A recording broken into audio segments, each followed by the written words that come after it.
Muito bem, muitíssimo obrigado. E vamos passar, inclusive, agora diretamente para o nosso próximo expositor, que é o nosso caso, acho agora, é o Gilberto Pontes aqui.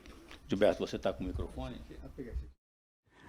Obrigado, boa tarde a todos. Um prazer enorme estar aqui participando desse evento. Cumprimento o professor Vitor Gaspar pela bela exposição e o doutor Joaquim Levi também pelo que acabou de falar. Sempre esse debate todo, e agradeço também ao convite a mim, ao Instituto Rui Barbosa, feito pelo José Roberto Afonso, prazer enorme. Para quem não sabe, o Instituto Rui Barbosa a gente chama a Casa do Conhecimento dos Tribunais de Contas Brasileiros. A gente procura levar os debates, as grandes discussões, grandes temas, para influenciar o debate dos 33 Tribunais de Contas brasileiros e disseminar isso na administração pública brasileira. Pois bem, então, toda vez que eu vejo esse debate, professor André, eu lembro sempre de um conto famoso do Machado de Assis, chamado A Teoria do Medalhão, que era basicamente o seguinte, era um ensinamento que o pai estava fazendo para o filho, dizia o seguinte: toda vez que ele estivesse num debate complexo, um debate cheio de nuances, cheio de particularidades, de coisas complicadas, ele dissesse assim: olha, para encerrar o debate, você diga o seguinte, uma frase: antes de mudar as leis, mudemos os costumes. Então, na verdade, ele é uma ironia do Machado de Assis ao bacharalismo do século XIX, essas frases feitas e tudo mais que tinham aparentemente sabedoria. Mas levando essa discussão sobre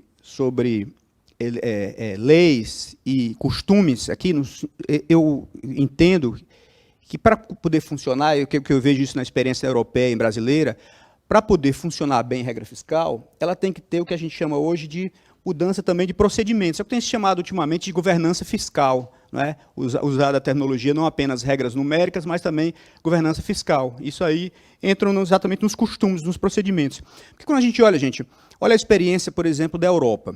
A gente às vezes critica o Brasil, o modelo brasileiro, olha, não deu certo no Brasil, as regras fiscais. O ministro Bruno Dantas acabou de falar, olha, alguns estados têm interpretações mais generosas dos limites de gasto pessoal.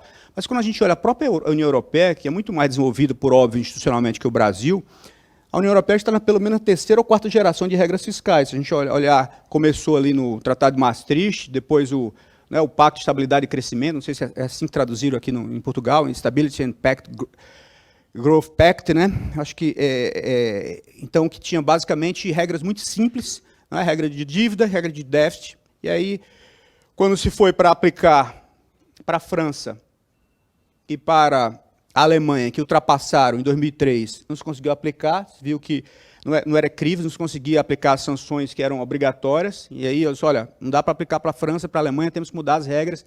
Aí em 2005 veio a segunda geração, que se considerou agora o déficit ciclicamente ajustado para o produto potencial, eu chamo isso aí a segunda geração de dívida, de regra fiscal na Europa. Mas mesmo isso não deu conta. Quando teve a grande crise de 2007, 2008, 2009, de novo, essa regra também foi ignorada na prática. A própria Europa não conseguiu aplicar as sanções que estavam previstas, porque a crise foi muito grande e ultrapassou, a realidade se impôs para aquelas regras que tinham sido impostas ali a partir de 2005. Então, chegou uma nova geração de regras fiscais, e é muito mais sofisticada, que porque o famoso Six-Pack, de 2011, que é uma regra muito sofisticada. Eu fico pensando nisso, a gente conseguiria fazer isso para o Brasil, usando a experiência da União Europeia, que é basicamente, olha, o crescimento do gasto público ele está ancorado no crescimento do PIB potencial de médio prazo. Quer dizer, é uma regra bem sofisticada para ser implementada, que é a regra que está aqui vigente na Europa, pelo menos essa terceira geração, pelo menos, de regra fiscal. E agora, com a pandemia, que também, de novo, os limites de endividamento foram todos ultrapassados, de novo se discute novas regras fiscais, um novo modelo. E agora teve um estudo recentemente, agora em 2023, uns pesquisadores do European Fiscal Board, que é muito interessante. Eles mediram o compliance, a observância dos países da União Europeia às regras fiscais existentes. Eles fizeram um conjunto índice, eles analisaram individualmente e colocaram também observaram como índice, né, o conjunto das regras. É muito interessante esses dados, professor André. Veja, Portugal, segundo esse estudo, teve o compliance apenas de 30% nas regras fiscais, de 98 até o final de 2011. A França, apenas 23% de cumprimento das regras. A Itália, 26%, e a Alemanha saiu melhor, 53% dos casos ele cumpriu as regras fiscais que estavam postas. Isso na União Europeia, quer dizer, com instituições muito mais sólidas do que, obviamente, no Brasil. Então, voltando para o caso, falando um pouco do caso brasileiro, não é? Quer dizer, por que, mesmo com o sistema arcabouço que a gente tem, a gente olha assim, olha, veja o caso da União Europeia. Tem alguns estados que vão melhores que outros, alguns países, né, dos 27 membros da União Europeia, por que uns saem melhor do que outros? As regras são as mesmas, por que alguns saem melhores do que outros? E no Brasil, por que alguns dos 26 estados brasileiros, mais o DF, por que alguns estados saem melhores do que outros? Essa é a pergunta clássica, não é? Por que as regras são as mesmas para todos, por que alguns saem melhores do que outros? Então, quando a gente olha a economia política do orçamento público brasileiro, a gente olha claramente que ela é pró-expansão do gasto público. Olha o orçamento público, por exemplo, brasileiro. Ele é claramente muito aberto, né? Emendas orçamentárias, o parlamento participa muito. Não estou dizendo que seja ruim, não estou dizendo nem que seja bom, mas o fato é que, do ponto de vista de controle, de hierarquia do orçamento público, de controle de gasto público, é considerado algo que é pró-expansão do gasto público, uma participação muito ampla de parlamentares, tem emendas individuais, emendas coletivas. Recentemente, quer dizer, houve até uma piora da qualidade da transparência, não é, com as emendas, a chamada RP9, que chamou-se orçamento secreto, e agora o Supremo diz que era inconstitucional. As emendas PIX, né, que também é uma emenda à Constituição que permite a transferência direta do parlamentar, quer dizer, também há problemas de transparência. Então, mas isso é pró-aumento de gasto público, isso é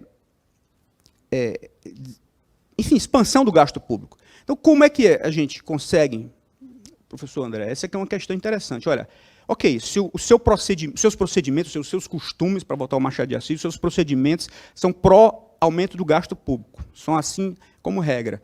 Então, vamos colocar um teto de gastos, essa era a esperança, ou ilusão, talvez, da emenda 95, da emenda do teto de gastos. Vamos colocar um teto de gastos que vai fazer, essa era a esperança, que vai fazer com que os custos de oportunidade, as disputas por recurso público sejam explicitadas, e aí isso vai conter. Olha, vocês vão disputar aqui, embaixo, mas está contido por um teto. Mas isso funcionou na prática como uma panela de pressão. Não é? Uma panela de pressão com válvulas de escape muito insatisfatórias. E o que aconteceu na prática? Na prática, gente, é que o investimento público brasileiro, desde 2016, o investimento público líquido é negativo. Não cobre nem a taxa de depreciação, né? Investimento público federal. Então, ajustou aí, o investimento público foi para zero, ficou negativo, não cobrando depreciação, mas continua a pressão. Tanto é que agora, no final do ano passado, o teto de gasto foi modificado, na verdade continua em vigência, mas até agosto para mandar um novo conjunto de regras fiscais. Quer dizer, na prática, se resolveu abandonar o teto de gasto, exatamente por isso, porque ele não conseguiu dar conta. E, aparentemente, era muito bom a ideia inicial. Olha, esses requisitos que se fala, tem que ser simples. É muito simples, né? Era a primeira geração de regras fiscais da União Europeia. É só um número simples. Olha, o gasto tem que ser igual ao do ano anterior, corrigido pela inflação. Não tinha correção de PIB, PIB potencial, PIB de médio prazo, nada disso. Muito simples, basta o do ano passado corrigir pela inflação, pelo IPCA, o índice que se escolheu. Então, muito simples. Era aparentemente crível, porque, em vez de colocar numa lei, se colocou numa emenda à Constituição. Precisa 3/5 para mudar. Opa, aparentemente também muito bom o seu teto de gasto brasileiro. Só que a realidade se impôs, né, porque exatamente porque ele era rígido, e a economia política do orçamento público não havia se modificado, era pró-expansão do gasto, na prática, ele não conseguiu conter essa panela de pressão, acabou estourando, e o teto foi, na prática, abandonado, né? Então, olhando um pouco também agora para os estados brasileiros, para concluir, por que alguns estados vão melhor que outros? Por que alguns estados são muito ajustados no Brasil e outros estão desajustados? Não é? Por que tem instituições, afinal de contas, a lei de responsabilidade fiscal é a mesma para todos, não é? O arcabouço jurídico orçamentário, a lei 4.320, as regras orçamentárias são basicamente outras. Não é? Por que isso consegue?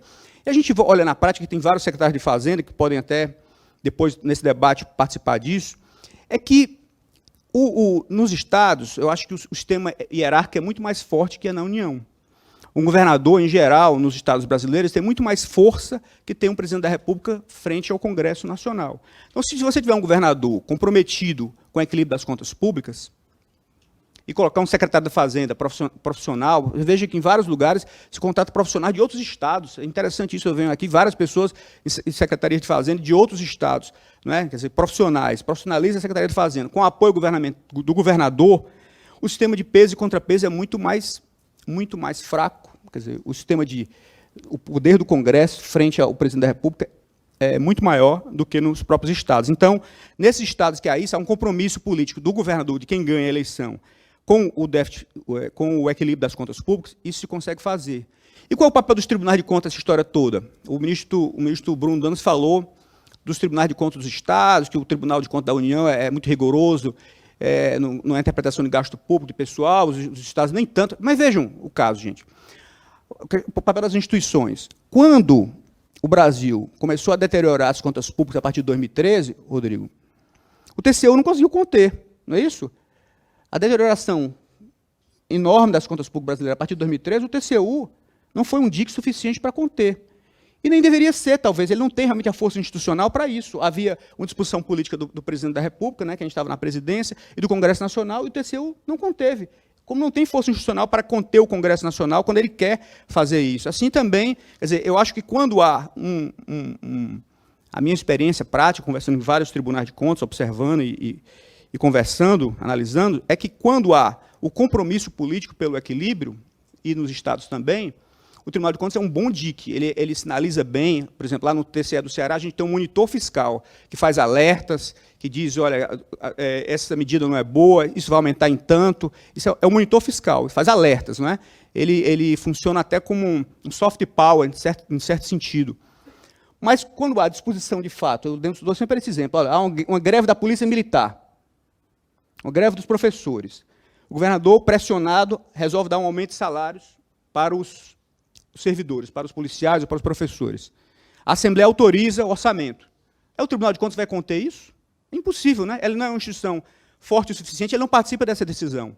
Então, quer dizer, essa crítica que há, olha, elas não atuaram bem, não é bem assim, quer dizer, a instituição, em geral, claro que há diferença de Estado para Estado, é uma federação, mas, regra geral, quando há essa disposição do governo, o tribunal ajuda muito, não é, para sinalizar. Mas quando é o contrário, quando realmente o governador ou o presidente da República está comprometido, não está comprometido com o ajuste fiscal, o compromisso é o contrário, é com a expansão do gasto de forma desenfreada, o tribunal não consegue ser um dique suficiente, não é uma instituição forte o suficiente, nem o TCU, nem os TCS, para isso. Quer dizer, tem que ter o arcabouço institucional é muito maior, né, de instituições, não é uma instituição única para conseguir assegurar o equilíbrio. Então, só para concluir, eu acho que a mensagem final, que o equilíbrio das contas públicas é um trabalho, claro, óbvio, é todo dia, não adianta ter só uma regra lá, transparência é fundamental, cobrar equilíbrio, quer dizer, participação da sociedade civil ativa, cobrando equilíbrio, cobrando transparência,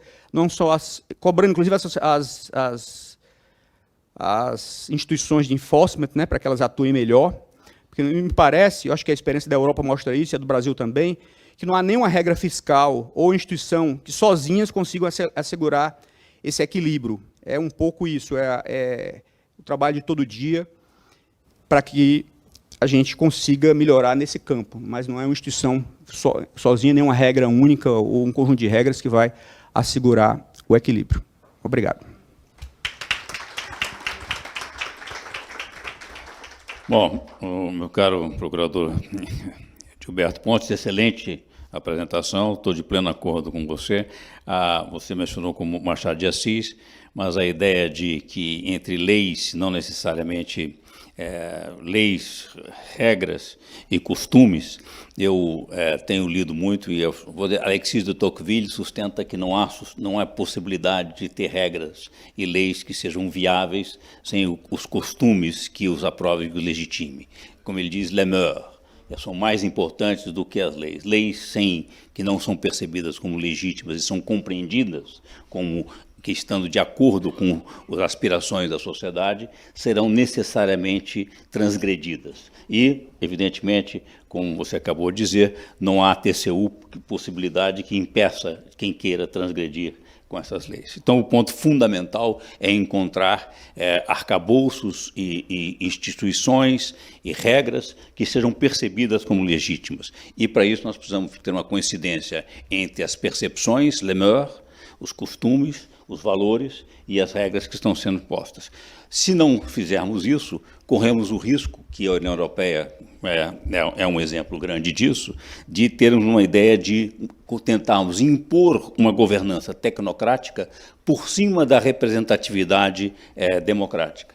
E essa governança tecnocrática, esses unelected powers, a ideia que a solução é irmos para cada vez mais unelected powers, que cria um déficit de democracia, de percepção de representatividade democrática, que agrava o problema, o hiato entre legitimidade e regras. Muito bem.